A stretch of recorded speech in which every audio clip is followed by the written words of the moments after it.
నమస్కారం. ఎంఆర్ న్యూస్కి స్వాగతం. నేను మీ రవి. నెల్లూరు జిల్లా కావలి నియోజకవర్గ ప్రజలందరూ 2025 నూతన సంవత్సరం మొత్తం అష్టైశ్వర్యాలు, ఆయురారోగ్యాలు, సుఖ సంతోషాలతోటి సుభిక్షంగా ఉండాలని Ramisetti Venkata Subbarao charitable trust chairman Ramisetti Venkata Subbarao కోరుకున్నామన్నారు. సంక్రాంతి సందర్భంగా కావలి గ్రామదేవత శ్రీ కలువల శాంభవి అమ్మవారి బ్రహ్మోత్సవాల సందర్భంగా స్నేహాయుత్ వారి పిలుపు మేరకు ఆయన ముఖ్య అతిథిగా హాజరయ్యారు. ముందుగా ఆయన కావలి గ్రామదేవత అయిన కలుగోల శాంభవి అమ్మవారిని దర్శించుకొని ప్రత్యేక పూజలు నిర్వహించారు. అనంతరం స్నేహాయుత్ వారు ఏర్పాటు చేసిన సాంస్కృతిక కార్యక్రమానికి ఆయన హాజరయ్యారు.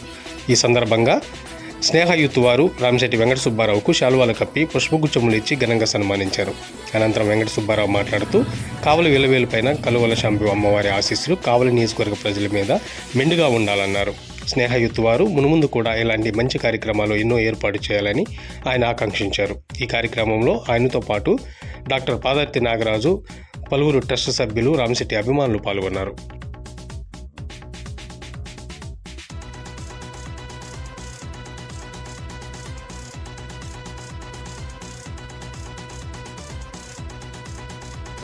మాట్లాడవలసిందిగా కోరుచున్నాం.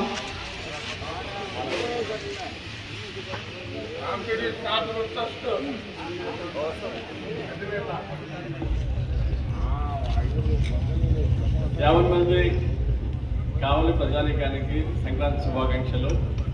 గత 33 సంవత్సరాలుగా స్నేహాయుత్ వారు కావలి కలుగోల శాంభవి మాత సమక్షంలో అంగరంగ వైభవంగా సంక్రాంతి సంబరాలు గత 4-5 రోజుల నుంచి అనేక కార్యక్రమాలు, అన్నదాన కార్యక్రమం అయితే ఏమి, సాంస్కృతిక కార్యక్రమాలు అయితే ఏమి, ఈరోజైతే పౌరాణిక కార్యక్రమాలు కూడా ఈ రోజుల్లో కూడా ఇంతమంది ఈ తిలకించడం అన్నది చాలా సుపర్ణాలు.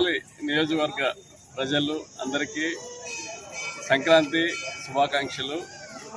ఈరోజు సంక్రాంతి సంబరాల్లో భాగంగా కావలి కలుగోల అమ్మవారి దర్శనాన్ని ఇప్పుడే దర్శించుకున్నాను. అమ్మవారిని కావలి ప్రజలకు మంచి చేకూర్చాలని, ఆయురారోగ్యాలు, అష్టైశ్వర్యాలు ప్రసాదించాలని చెప్పి అమ్మవారిని మనసారా కోరుకున్నాను. గత 33 సంవత్సరాలుగా స్నేహాయుత్ వారు కుమారన్న, నారాయణన్న ఆధ్వర్యంలో సంక్రాంతి సంబరాలు కావలి కలుగోలమ్మ దివ్య సన్నిధిలో అత్యంత వైభవంగా చేస్తున్నారు. గత 5-6 సంవత్సరాలుగా నేను ప్రతి సంవత్సరం ఆ కార్యక్రమాల్లో పాల్గొంటున్నాను. ఈ సంవత్సరం కూడా స్నేహాయుత్ వారి ఆహ్వానం మేరకు సంక్రాంతి సంబరాల్లో పాల్గొనడానికి కావలి వచ్చాను. ఇప్పుడే అమ్మవారిని దర్శించుకున్నాను. కావలి ప్రజలకు అమ్మవారు ఆయురారోగ్యాలు, అష్టైశ్వర్యాలు ప్రసాదించాలని కోరుకున్నాను.